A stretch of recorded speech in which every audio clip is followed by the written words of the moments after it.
Hey everybody, welcome back to the Metal Mill 52 workshop. My name is Bill. This is my shop. Working on a Raritan riding car. And you'll have to excuse my voice. You can tell I've got it's a head cold, no big deal. In fact, I wasn't even going to produce a video this week, but I thought there are some interesting things in this one that assembling the trucks.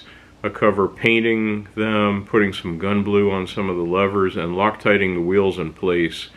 And I've got them fully reassembled here. I'll cut the video off here, reposition the camera, and then you can see what the finished trucks look like. And hopefully this video will be helpful to you as you go through a process like this. As always, if you would give me a thumbs up, just to encourage me if you like this, or if you have a question, please ask, and I'll do my best to answer. So thanks. I hope everybody has a great week. I appreciate it. Thanks. So here's the finished and painted trucks for the Raritan flat car. Really pleased with how these things came out. As you can see, got them all fastened together and everything looks great. Only big mistake I made was not painting the ends of the bolsters and spring planks earlier, but I was able to touch them up with a paintbrush. But really cool how these came out. Really pleased with the overall look. And the function of the brakes too. I can tell this is really going to work very well. So anyway, hang tight, stay tuned for a few minutes, and I'll cover loctiting the wheels in place, putting the gun blue on the levers, painting the side frames. I think that's pretty much all. Short video, like I said, this week. So hope you like it. Thanks. Enjoy. See you next time. Okay, here we are in the painting process. This is after 2 coats of semi-gloss black, brush painted on Keith Appleton style. So I think these are good to go. I'll just let these set for a while. And over here we have the side frames, which I sprayed with the self-etching primer yesterday. Let it dry overnight. You don't have to let it dry that long, but so tonight I'll scuff them lightly with a little Scotch-Brite pad, and I've got some Rust-Oleum semi-gloss black spray to put on there. So I'll bring you back and show you what that looks like when it's done. And here's the side frames for the arch bar trucks after the first coat of the semi-gloss black. I think it came out really nice. I just sprayed it on lightly. I'll do another coat tomorrow. I'll let these dry overnight. I could recoat it now, but I don't like to rush things. I like to let the solvents evaporate as much as possible, then do the second coat later, like the next day. Alright, here we are loctiting the wheel assemblies on. First thing I did was to clean them, the axles and the inside of the wheels, with the Loctite primer. And then I'm using a generous application of the green Loctite retaining compound. And I've got 2 sets of calipers set up to 3.281 inches. If you go to the IBLS website, you can see the minimum clearance for the back-to-back spacing is 3.281 inches. It can actually be 20 thou wider than that. So I'm not cramming the wheels all the way in, I'm just going till they touch. And I'll show you, I've got 2 sets left to go. Again, these have already been cleaned. Let's see if this shows up okay. I just put a little bead right around where the center of the wheel is.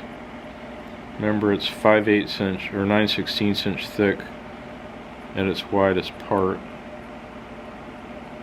So put a little bead all the way around, not too much. You don't want it dripping and gooping all over the place. Put that down. Take a wheel and slide it on. Rotate the axle and move the wheel in and out so I get good coverage of the Loctite all throughout. And put it almost all the way to the shoulder there, and do the same thing on the opposite side. Rotate the wheel, move it in and out, put it almost to the shoulder, and I'm going to set it down and use my set of calipers, which are already preset, to check the distance. I just slide it in just a teeny bit so it's barely touching, And yep, there we go. So that's the perfect distance. Now I'll just let that set of wheels rest. I don't know if you can see, I've already done 2 other ones here. So let's do the final one. The green Loctite. Stuff is awesome. I've used it for every wheel on every locomotive I've ever built, which is only 2, but the tender and the tender for the Allen Mogul, I used the green Loctite, and for the drivers and everything on the Allen Mogul, I used green Loctite to hold them on. Rotate it all around, get good coverage, put it almost to the shoulder. Same thing for this one. And if you noticed, I put the TV remote here in the way to kind of be a backstop for me. Okay, so I can set them down. They're about equidistant. Take my set of calipers, just a little push till they're just barely touching, and that should be perfect. So here we have it. Let me pick up the camera. You can see the whole setup. Those are the first 2 axles that I did. Here's the materials we used and the other 2 axles. So now with the Loctite, it's an anaerobic product, so it hardens where there's no air, so it doesn't hurt it that air gets to it. I just let it drain down because I don't want to waste any. It's very expensive. I let it drain down into the through the cap into the bottle for a couple minutes, and then I'll push this down, and that locks it. But there's plenty of air in there, and then you put the cap on. You just click the cap down and twist it a little bit to lock it, and that's that.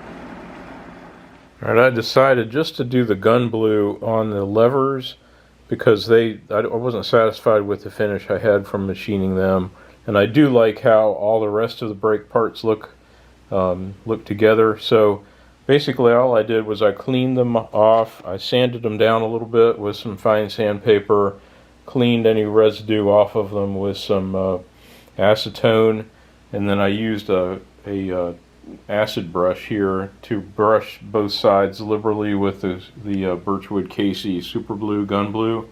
Then I rinsed them in clean water here and dried them off, blotted them dry, and now I've squirted a coat of the Birchwood Casey Barricade, which is kind of like a silicone excuse me, protective finish on them. So I'm going to let that soak in while I do my yard work, and then later on tonight or tomorrow I'll come back and put everything together. Alright, here are the painted and reassembled trucks. If you can tell, the only thing I'd used the gun blue on was these levers. There's 4 of them in total.